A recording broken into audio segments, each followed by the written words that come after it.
Beetle, mobil, mengeluarkan kaca spion belakangnya dan membuat goresan dalam di sebuah mobil sport mewah bernilai miliaran. Semua orang yang ada di sana terkejut karena mobil mahal itu bukan milik orang biasa, melainkan milik juara balap yang baru saja naik daun. Begitu si gadis keluar dari mobil dan mencoba menjelaskan sesuatu, dia langsung sadar kalau dia benar-benar dalam masalah. Tapi Beetle dengan sendirinya menaikkan jendela, mengunci pintu, dan sebelum gadis itu bisa melakukan apapun, mobil itu mulai bergerak sendiri, langsung menuju garis start balapan. Kerumunan orang pun menjadi heboh.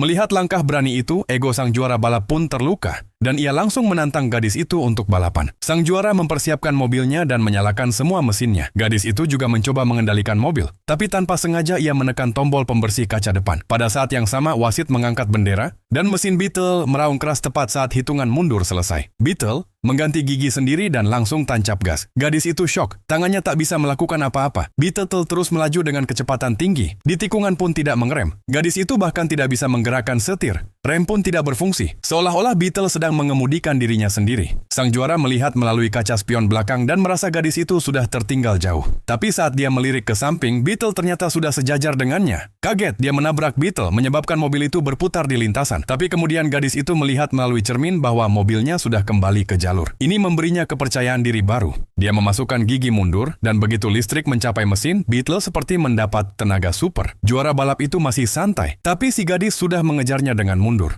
Dia tak bisa percaya. Juara itu pun mencoba meniru trik yang sama, tapi Beetle menghindar dengan gesit dan melakukan putaran 360 derajat. Gadis itu mengganti gigi lagi dan membiarkan mobil mengendalikan dirinya sendiri. Setelah 2 tikungan tajam, dia kembali menyusul sang juara. Tapi saat mereka mendekati garis akhir, banyak rintangan muncul di jalan. Karena ketakutan, si gadis menutup matanya. Namun, Beetle justru menaiki sisi tikungan seperti papan seluncur. Keempat rodanya terangkat di udara. Mobil meluncur ke arah garis finish. Dan tepat saat Beetle kembali ke tanah, ia memenangkan balapan dengan selisih hanya 0,01 DPI. Tak ada yang percaya. Gadis itu berhasil mengalahkan sang juara. Bahkan teman-teman juara itu pun terkejut.